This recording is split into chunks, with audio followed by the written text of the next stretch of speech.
Malaikat itu di apa? Malaikat itu kan yo duwe pikiran. Terus iblis yo duwe pikiran. Sing padha-padha pikiran niku ya rada bener iblis. Pikirane lho ya. Tapi nurute bener malaikat. Jadi umpama agama kanut pikiran ya bener iblis. Mergo cara berpikir iblis iku Adam ku sangka lemah, aku sangka api. Berarti keren aku. Nah cara pikirane malaikat wis ora mikir mbok mulya ndi dikongkon ya manut. Jadi agama ini sanad. Agama ini seorang lagi napa? Sanad. Sakjane cara tauhid ya keberatan. Aku ana istilah Baitullah ya keberatan. Wong Baitullah maknane omahe Allah sing takok. Allah manggon wirdi ning Ka'bah. Jadi kita harus ngikuti ulama. Dikatakan Baitullah itu nama penghormatan. Sesuatu itu mulia, maka disebut Baitullah. Bukan berarti Allah nempat di situ. Mergo Allah ndak butuh napa? Tempat. Jadi itu kan jelimet, Mang. Lagi-lagi yang tahu itu ulama. Masjid ya dikatakan Baitullah. Lah nek misale iki masjidé pangeran, malah nek mbok manani lucu. Masjidé pangeran. Jadi iki tempat sujudé pangeran. Nah, kacau kae. Tapi berhubung wong ora paham alhamdulillah demun iki masjidé pangeran. Jajal maknani bahasa Arab. Iki masjidé pangeran, maknani terjemah. Iki tempat kacau. Ini baru kayak bodoh ora roh nek iku kacau. Jadi kacau. Ya mulane anut ulama. Jadi darani Baitullah apa dikatakan daleme Allah maknane apa idhofatut tasyrif. Napa idhofatut tasyrif maknane omah sing mulia sampai diistilahno daleme Allah. Kalau dalam ngaji-ngaji ulama itu agama ini dari awal unik. Allah melarang sujud kepada batu. Tapi kita sholat itu madhep Ka'bah. Kemudian juga ada batu. Makanya kita harus menanamkan bahwa semua sujud itu lillahi ta'ala. Dan soal ada arah, ya penting arah. Nggak mau arah madhep segoro kidul, repot. Jadi arah itu mau dipakai kesepakatan untuk menunjukkan kalau kita muslim, arahnya sujud itu ke Ka'bah. Tapi tetap sujud kita hanya lillahi ta'alanya karena Allah. Kanjeng Nabi nanti takok wong Yahudi, Muhammad nak langit bumi ku sok ben hancur pas kiamat. Terus manusa sing mati mulane Adam sementara ditakok endi? Jadi nak takok ngono mirip so. Mirip Yahudi. Nak mirip sugih apa-apa, nak mirip ngamure. Jadi agama ini selalu disoal pakai akal. Jadi agama tanpa akal ora iso berdiri, tapi kalau terlalu mbok akal itu ya repot. Ya makanya tadi itu pentingnya riwayat. Seorang lagi pentingnya apa? Riwayat.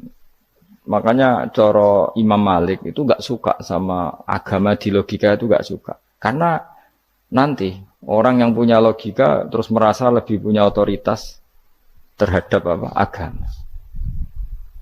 Ya wis sesuai ngono agama iku angel oleh nerangno sampean agama iku. Sampeyan saiki tak bedheki. Nabi Adam diusir kondi. Swarga. Terus swargane Nabi Adam saiki didakon ndi? Mergo swarga iku luase sak langit bumi. Lah nek iku saiki didakon ndi wong? Swarga lebih luas ketimbang langit. Kan enggak mungkin sesuatu yang luas diletakkan di yang sempit. So, akhirnya Mu'tazilah enggak percaya anane swarga zaman Nabi Adam. Jadi swarga sing cerita Adam itu tidak sama dengan surga yang nanti arduhas samawati wal ard. Jari ahli sunnah ya sono. Lah ning ndi wis ra roh pokoke ono. Ya itu kan sama-sama nah, terus diterusno wong debat. Ya sudah guys. Nak cara aku wis mlebu sik kok gampang nerangno nek wis bar roh. Secara teori kan gitu, ora roh kok nerangno sak usih. Bro. Ya sudah sampean bu swarga wae lagi apa? Lagi nerangno. Pas aku nerangno kowe ra ning swarga ya wis ra ketemu. Wis kono enak nang cangkem elek ngono wis aku ben nerangno kowe ra ning kono ya wis akhire gak. Apa cocokan sampean? Aku tak nerangno swarga lah sing kono ben nerangno neraka. Mergo roe neraka. Agama iku unik. Ya karena tadi apa ya?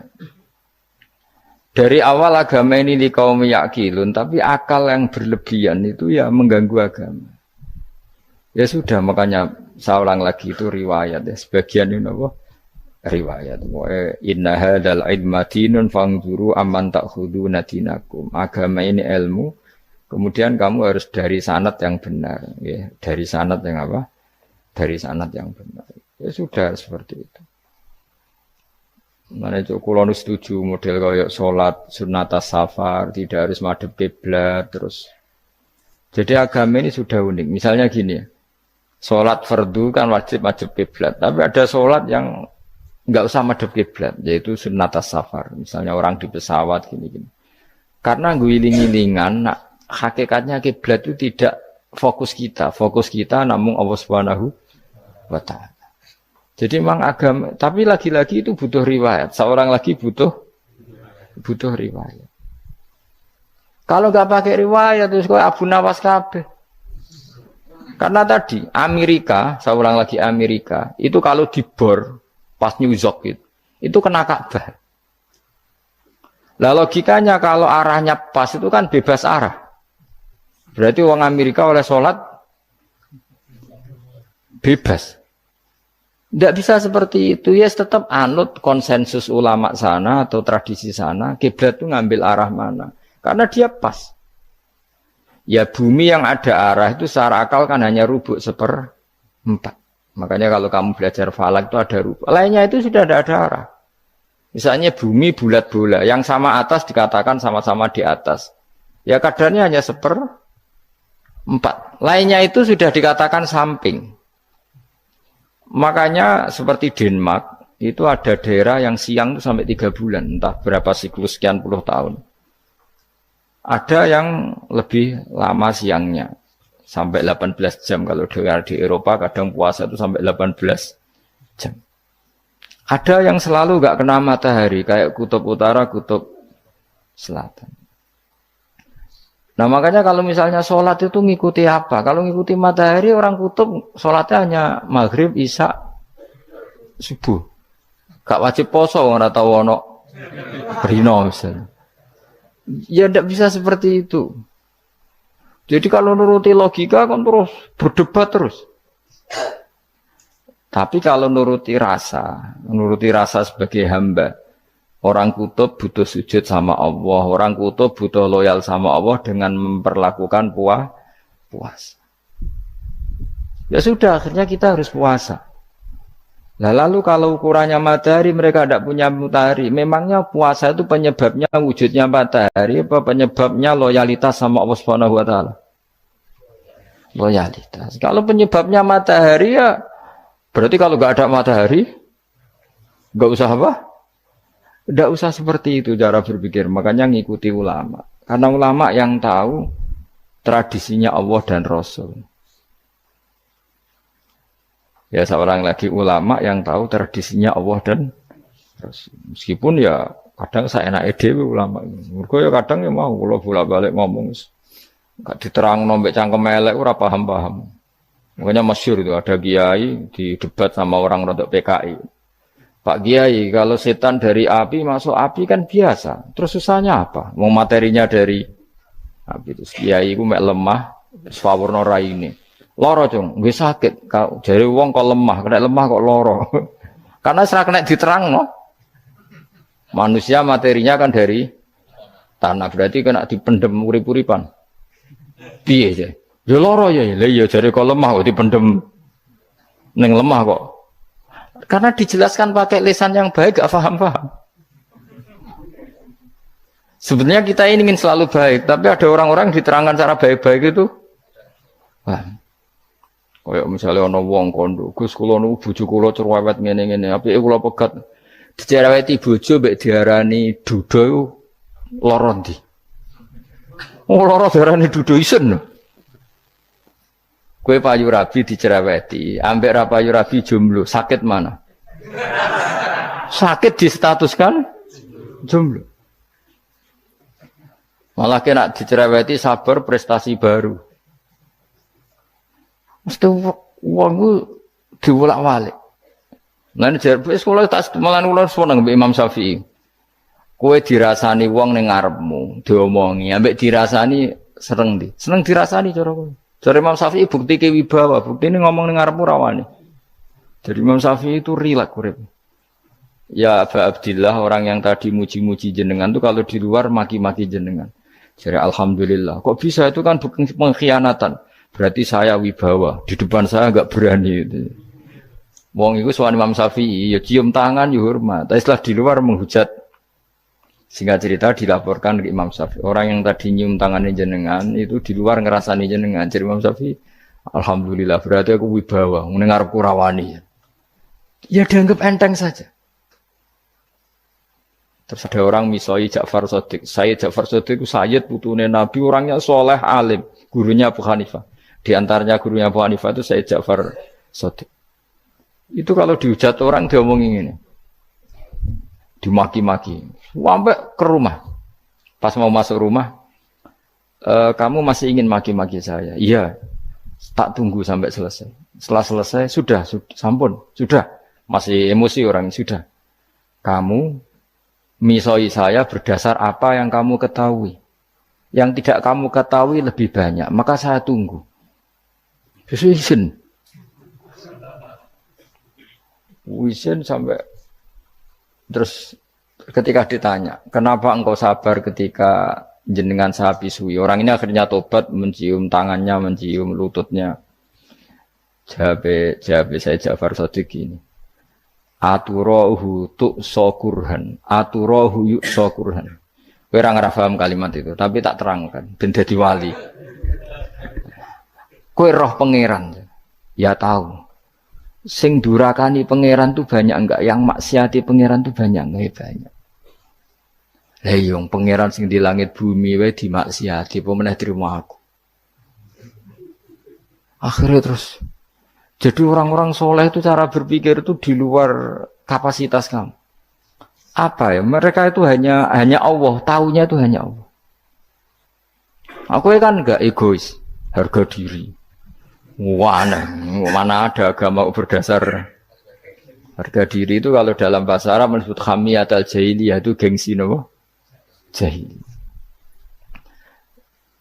Makanya ketika saya berkali-kali cerita itu, ada seorang ulama dipanggil tetangganya, nom. Setelah sampai situ, sudah kembali, saya tidak butuh kamu. Setelah sampai rumah dipanggil lagi, sudah kembali lagi sampai 3 kali. Ulamanya yang tetap ceria, tetap nyaman. Ketika ditanya, kenapa engkau tetap nyaman? Wahai pemuda, kamu itu tetangga saya. Kata Allah dan Rasul, nak kue iman be Allah Rasul, kon ngapi itu tangga, kon ngundang aku ya teko. Ya seneng nuruti perintahnya. Ketika kamu nyuruh saya kembali, ya saya kembali. Memang itu keinginan kamu. Kue tanggaku, aku kon nurut be tangga. Aku ora urusane mbek kowe. Aku mau nyaman mbek perintahe. Oh, nangis pemuda tadi itu tobat. Kalau kamu kan warga diri, orang kok dipimpong. Ini gak bakat wali blas. Ya. Jadi orang dulu itu nyaman. Karena yes, pikirannya namun Allah Subhanahu wa ta'ala. Umar bin Abdul Aziz itu termasuk khalifah paling soleh setelah periode sahabat. Itu mau kapundhut itu santai. Ketika keluarganya menangis, kenapa kamu menangisi saya? Ya karena engkau mau mati. Memangnya kalau mati mau kemana aja? Ila khairi madhubin ilaih, kedzat terbaik. Terus aku mbok kon urip awar kowe gak jelas iso ngrumat aku ta ora. Anak Allah malah jelas. Saiki apik ndi urip mbek wong ora jelas sampai sing jelas. Ya wis kapundhut. Kowe kan gak mati ku wedi. Dosane akeh. Lah mungkin nek urip terus ora dosa apa to ngene. Gaya tok asline. Dosa kula cek kathah Gus kok mati terus. Ya malah apik mati biar dosa meneh. Biasa wae nek apik mati biasa karena potensinya kamu urip suwi ku dosane apa taat meneh. Ya jawab. Potensine. Dosa meneh apa taat meneh? Apa ya dosa ya taat. Terus pas mati pas taat atau pas dosa? Ora usah ngono biasa ya. Sampai mati ae matur pangeran Gusti nak saene mati nggih. Mati mawon nak saene urip nggih. Urip mawon Gusti semua anut jenengan wis. Zaman kula urip sing ngrumat nggih jenengan mungkin sampean mati sing ngelola nggih napa? Jenengan pun donya sing ngurusi jenengan. Kan sebenarnya kalau kita berpikir gitu kan nyaman. Zaman kamu hidup yang mengendalikan jantung, paru-paru, oksigen juga Allah. Dan kamu enggak tahu caranya, tahu-tahu hidup. Tapi setelah mati dikubur kamu iskal. Lalu sistem pernafasan saya gimana setelah saya mati? Memangnya zaman yang dunia kowe roh. Oh karena ada oksigen. Nah, terus oksigen wujudnya karena apa kowe ya ora roh. Oksigen dari zat gini lah zat iku kok sapa ya ora roh. Mau gaya tok ngomong mau tetep akhirnya ora roh. Lan kadang kula gawok mbek wong goblok wis ora roh kabeh dari awal mau alam semoga iku gak usah nerang. Nah, artinya gini, kalau zaman di dunia kamu tidak bisa mengelola diri kamu sendiri, juga sama setelah mati tidak bisa mengelola diri kamu sendiri. Semua itu al-amru biyadil, semua itu dalam kekuasaan Allah Subhanahu wa ta'ala. Ya sudah, alaihi tawakkaltu wa ilaihi unib. Ya sudah, kita pasrah saja dan kita hanya kembali kepada Allah Subhanahu wa ta'ala. Ya sudah, itu agama. Tidak bawa logika pakai akal. Wah itu orang mati itu sudah nggak bisa apa-apa, sudah jadi tanah gini-gini. Ya, masalah catekar yang ngerti, nah, jadi tanah itu tidak bisa apa-apa. Tapi masalahnya kita ini dikendalikan oleh zat yang bisa mengelola semua. Yaitu Nabi Adam diciptakan juga dari tanah. Ya sudah hanya berdasar riwayat itu yang kita akhirnya meyakini setelah kita mati juga bisa hidup lagi. Iki rasa khawatir, iblis itu ya dhaif, iblis ya lemah. Nyatane ya kowe tetep ngaji jalalan. Berarti ora sukses menyesatkan. Kodang di kowe iblis. Ya kodang sampean, kon ra ngaji tetep ngaji. Kon paham tetep ora paham. Berarti iblis itu enggak keren loh. Betul, saya setiap melihat orang sholat itu menyaksikan kekalahan apa? Iblis. Jadi iblis itu ya kalah ora kok hebat ya ora. Biasa mawon, ora usah sing hebat ya namung pangeran. Dari awal iblis wis menyerah ngadepi orang sing ikhlas. Ikhlas itu dimulai dari awal. Cara bahasa Inggris pokoke hilir sampai hulu sampai hilir kudu ikhlas kabeh. Misale kita duit, yakin nek iku wae Allah. Sehingga kita ketika ngasihkan orang itu kamu enggak merasa itu milik kamu. Sehingga enggak gampang ngundat. Selagi itu kamu benar keduanya awalnya salah itu masih mungkin tidak ikhlas. Uang ini milik saya, tak kasihkan kamu dengan ikhlas. Kalimat milik saya ini menjadikan suatu saat kamu jadi undat-undat karena milik saya. Tapi kalau ikhlasnya dari depan, uang ini milik Allah, ilmunya bahak milik Allah. Terus tak kasihkan kamu juga hambanya. Dari awal kan merasa saya tidak punya apa-apa. Tapi selagi saya ikhlasnya hanya separuh. Ilmu saya tak kasihkan kamu karena Allah, berarti masih potensi enggak ikhlas ya. Jadi kalau ngelatih ikhlas itu harus dua-duanya. Kamu punya uang milik Allah, punya ilmu milik Allah, punya jabatan milik Allah, kemudian kamu kasihkan sesuai perintah Allah, itu lebih mudah ikhlas karena la haula wala quwata illa billah. Selagi masih separuh saja salah, itu potensi berikutnya juga ikut salah. Misalnya aku ngurmat yatim kok ikhlas, duitku tak kena. Kata duitku itu menjadikan suatu saat. Dulu tak rumat loh, saiki jebule lali aku. Tapi kalau alhamdulillah saya pernah digerakkan Allah ngrumat yatim dengan milik Allah juga. Sehingga kita sekedar pernah melakukan ketaatan ini senang. Enggak penting berikutnya anak yatim ini nanti peduli kita apa enggak, enggak penting.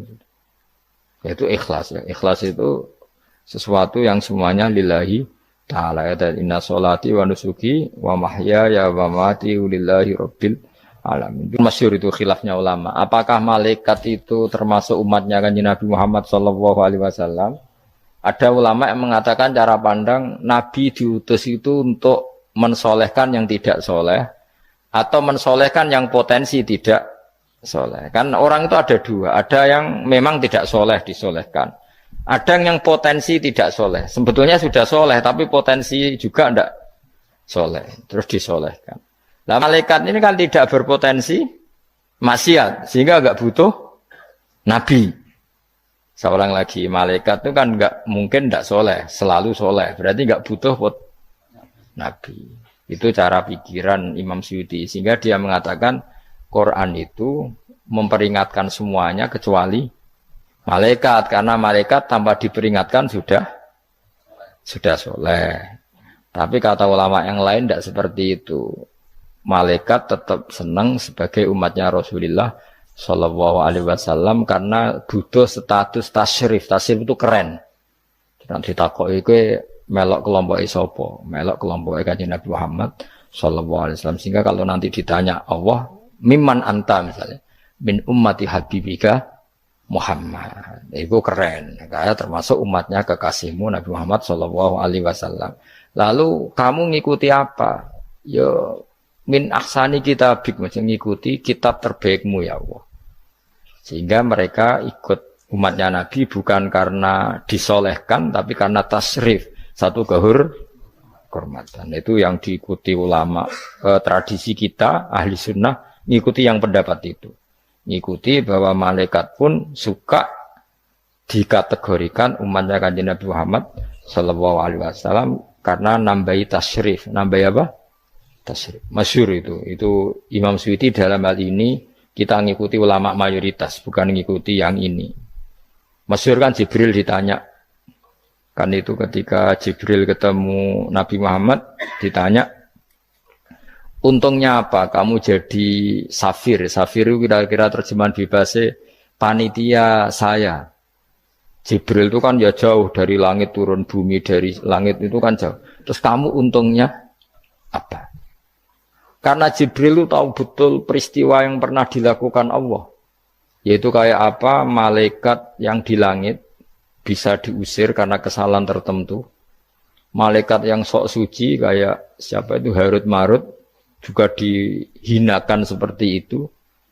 Dan Jibril tahu betul Allah itu yaf'alu ma yasha. Jadi yang sekarang malaikat bisa saja jadi pokoknya tahu betul Allah bisa melakukan apa saja. Karena Jibril tahu betul Allah, karena dia ketua malaikat. Kan kita tahu misalnya ada sejarah siapa? Harut Marut, dari malaikat menjadi hina seperti itu. Terus Jibril akhirnya tanya, ya sudah, Jibril punya apa? Terus ditanya Nabi, kamu untungnya apa setelah jadi safir saya, jadi panitia yang ngurusi wahyu. Terus kata malaikat Jibril, saya tidak pernah merasa aman, apakah saya selalu dalam posisi ini? Posisi terhormat, kecuali setelah menjadi safir, menjadi pelayan kamu ketika aku distatuskan oleh Allah apa itu innahu laqaulu rasulin karim dzi quwwatin indadil arsy makin muta'in tamma amin. Terus ganti fa amin tu ba'du, baru setelah itu saya merasa aman bahwa posisi saya aman karena Quran itu abadi ila yaumil kiamah ila mala mi'adalah, semuanya Quran itu abadi dan di Quran itu saya distatuskan muta'in sama amin. Berarti saya merasa aman tidak akan dirubah kestatusan saya malaikat semenjak saya jadi safirmu. Intinya Jibril juga mendapat kehormatan karena ngitmai Quran. Paham ya? Makanya kita di sini mengatakan ini pendapat Imam Suyuti, tapi hampir semua ulama berpendapat apa? Malaikat pun ikut mendapat berkahnya Kanjeng Nabi Muhammad Shallallahu Alaihi Wasallam. Jenenge apa? Berkah tasrif, apa berkah apa? Tasrif. Jadi punya status kehormatan. Nah, yang dikatakan Imam Suyuti itu murni logika. Murni logika tadi, yang namanya Quran itu memberi peringatan supaya yang enggak soleh menjadi soleh, dan malaikat tidak butuh itu karena sudah selalu soleh ya. Jadi itu logika saja, tapi kita berkeyakinan malaikat pun butuh, tapi untuk kehormatan.